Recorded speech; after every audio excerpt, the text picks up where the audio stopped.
چاہے یہ کینال کا ایشو ہو یا کسی اور بات کا ایشو ہو، یہ پھر عوامی رد عمل ہوا کرتے ہیں، اچھے برے اس کی مذمت کریں نہ کریں، لیکن میں کبھی ان چیزوں کو انکریج نہیں کرتا، یہ غیر اخلاقی معاملات ہیں، ایسا نہیں ہونا چاہیے، لیکن یہ نفرتوں کا جو بیج بوئے جاتے ہیں ان کی پھر فصلیں ایسی ہی کھڑی ہوتی ہیں۔ یہ ہے کھیل داس کوہستانی کا واقعہ، جنہوں نے کہا جی اللہ کا شکر میں بچ گیا ہوں۔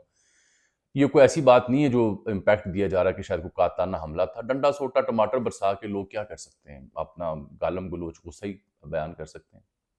دوسری کہانی بھی ایسی جڑی ہوئی ہے، میں شیر افضل مروت صاحب کو دیکھ رہا ہوں چند دنوں سے، وہ ہر پی ٹی آئی کے حق میں بات کرنے والی خاتون ہو یا مرد ہو اس کو کھری کھری سنا رہے ہیں، خاندان کی تربیت، جنم لینے تک اور ناک کی سرجری تک کے مشورے دے رہے ہیں مختلف خواتین کو، سمینہ پاشا سے الجھ رہے ہیں، ان کے ساتھ خاصی نازیبہ انہوں نے گفتگو کی جو میں نے دیکھی ہے۔ سمینہ پاشا کی رائے ایک اپنی آپ کو اچھی لگے نہ لگے، لیکن شیر افضل مروت صاحب کو اختلاف رائے کا جواب دلیل سے دینا چاہیے، والدین یا پرورش یا جنم کہاں ہوا اس کے اوپر بات نہیں کرنی چاہیے، یہ آپ کا اپنا قد چھوٹا کرتا ہے۔ جب آپ دلیل کی بجائے گالم گلوچ پہ آتے ہیں، الزام تراشی پہ آتے ہیں، تو وہ دراصل آپ کا اپنا قد کاٹ چھوٹا ہوتا ہے، وہ اس بات کا ثبوت ہوتا ہے کہ آپ خود کتنے بونے ہیں۔ اس سے گریز کرنا چاہیے ان تمام لوگوں کو جو ایک دوسرے کو گالم گلوچ دیتے ہیں یا ایک دوسرے کو الزام لگا کے ماں باپ بہن بھائی تک جا پہنچتے ہیں۔ تو شعیب شاہین صاحب لندن میں ہیں غالباً، تو انہوں نے وہاں گفتگو کی اور فواد چودھری کے بارے میں کہا کہ یہ اسٹیبلشمنٹ کی جانب سے ان کو چھوڑا گیا، ان کے بھائی نے بھی جھوٹ بولا اس لیے پارٹی سے نکالا گیا، اور یہ ہماری پارٹی میں تقسیم کرنے کے لیے فواد چودھری کو لانچ کیا گیا۔ یہ شعیب شاہین صاحب کا موقف ہے۔ یاد رہے آپ کو کہ فواد چودھری اور شعیب شاہین کے درمیان پھڈا بھی ہوا تھا، ڈیالہ کے باہر چپیڑیں چلی تھیں، تو اب اس کا جواب دیا ہے فواد چودھری صاحب نے یہ کہ بھائی صاحب، اچھا شعیب صاحب یہ بھی کہہ رہے ہیں کہ میرے اوپر 20-22 ایف آئی آرز ہیں اور پارٹی کے لیے جو خدمات ہیں وہ بھی وہ گنوا رہے ہیں۔ فواد چودھری صاحب آگے سے یہ جواب دیتے ہیں جو میں نے ایکس کے اوپر دیکھا ہے کہ بھائی ایف آئی آر تو مجھ پہ بھی ہیں، پرچے تو میں نے ہی بھگتے ہیں، لیکن میرا نام ای سی ایل پہ ہے اور میں باہر نہیں جا پا رہا، چاہے وہ عمرے کے لیے جانا ہو یا کسی اور کام کے لیے جانا ہو۔ کیا وجہ ہے کہ شعیب شاہین اپنے بچوں کی شادی بیاہ کے لیے لندن بھی جاتے ہیں، ان کا نام ای سی ایل پہ بھی نہیں آتا اور انہیں روکا بھی نہیں جاتا؟ تو یعنی شعیب شاہین انہیں اس نظر سے دیکھ رہے ہیں، وہ انہیں اس نظر سے دیکھ رہے ہیں۔ یہ جب ڈسرے ہو نا سیاسی جماعتوں کے اندر،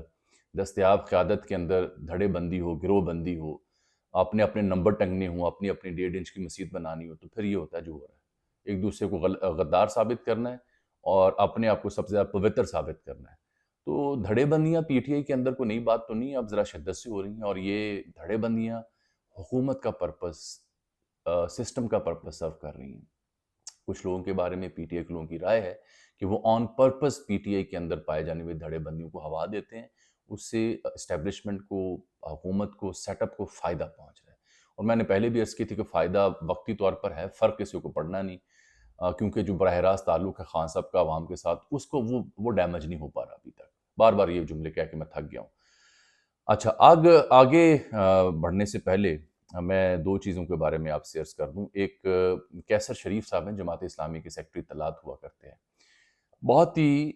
ہمبل، بہت ہی محنتی، اور ایک زمانے سے وہ جماعت اسلامی کے ساتھ وابستہ ہیں۔ ایسے لوگ، ایسے ورکر، ایسے کارکنان جو کسی سیاسی جماعت کے ساتھ طویل رفاقت نبھاتے ہیں اور اخلاص کے ساتھ چلتے ہیں، سنجیدگی کے ساتھ چلتے ہیں اور اپنی جماعت کے لیے ایک نظریے کی وجہ سے کھڑے رہتے ہیں، میں ان کی بڑی قدر کرتا ہوں۔ کیسر صاحب از ون آف دیم۔ ان کو ہٹا کے کسی اور صاحب کو، آزاد کشمیر سے ان کا تعلق ہے، ان کو ذمہ داری دی گئی ہے اطلاعات کے شعبے کی جماعت اسلامی کے اندر، جو آج غزہ ملین مارچ بھی اسلام آباد میں کر رہی ہے۔ ان کو حکومت نے وارننگ دی کہ اس حد سے آگے آپ نہیں جانا، ریڈ زون سے آگے نہیں جائیں گے۔ میرا خیال ہے جماعت اسلامی جہاں بھی کھڑی ہے سیاسی طور پر، اس میں جو اس کی میڈیا کی آؤٹ لک ہے یا پی آر کی آؤٹ لک ہے، وہ کیسر شریف صاحب کی وجہ سے بنی تھی۔ بہت محنتی شخص ہیں، انڈیویجولی ہر صحافی، ہر تجزیہ نگار، ہر سیاستدان کی غمی خوشی میں پہنچتے ہیں جماعت اسلامی کی نمائندگی کرتے ہوئے۔ ایسے لوگوں کو، ایسے لوگ کسی بھی پارٹی کے لیے ایسٹ ہوتے ہیں۔ میرا خیال ہے جماعت اسلامی سے یہ غلطی ہوئی ہے، جو بھی ان کا اپنا شروع کا طریقہ کار ہے۔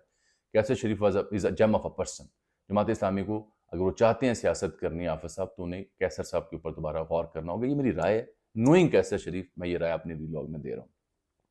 عالیہ حمزہ صاحبہ کو انہوں نے اڈیالہ لے جانا تھا، منگل کے روز میں نے آپ کو بتایا انہیں پیش کریں گے، وہ اڈیالہ کی انتظامیہ میں رکھنے سے انکار کیا اور جہلم منتقل کیا گیا ہے۔ منگل کو انہیں پیش کیا جائے گا، جوڈیشل کر دیا گیا تھا۔ اڈیالہ میں نہ رکھنے کی وجہ ہے کہ ظاہری بات عالیہ جائیں گی، وہاں پہ شور ہوگا، وہ اب نڈر قسم کی خاتون ہو چکی ہیں اور ہو سکتا ہے اڈیالہ کی پسلی نہ ہو کہ عالیہ حمزہ کو رکھا جائے خان کے بعد، منگل کو انہیں پیش کیا جائے۔ قائم مقام چیف جسٹس منصور علی شاہ صاحب آئے ہیں کیونکہ چیف جسٹس صاحب کچھ عرصے کے لیے چھٹی پہ ہیں باہر، تو لوگ یہ پوچھ رہے تھے مجھ سے ایکس کے اوپر کہ جی قائم مقام چیف جسٹس آ گئے ہیں، منصور علی شاہ صاحب پھٹے چک دیں گے۔ بھائی جان چیف جسٹس جو پاکستان کے سپریم کورٹ کے ہیں ان کے پھٹے پہلے 26ویں ترمیم کے بعد چکے جا چکے ہیں، لہٰذا آپ ایسے کسی انقلاب چند دن کی چھٹیوں کے اندر جو منصور علی شاہ صاحب براجمان ہوں گے ان سے وابستہ نہ کیجیے۔ طبیعت بڑی ناساز ہے، مزید جانکاری اور گفتگو کا موڈ نہیں ہے، آپ مجھے اجازت دیں، آپ سے ملاقات ہوگی کل، تب تک کے لیے اللہ حافظ۔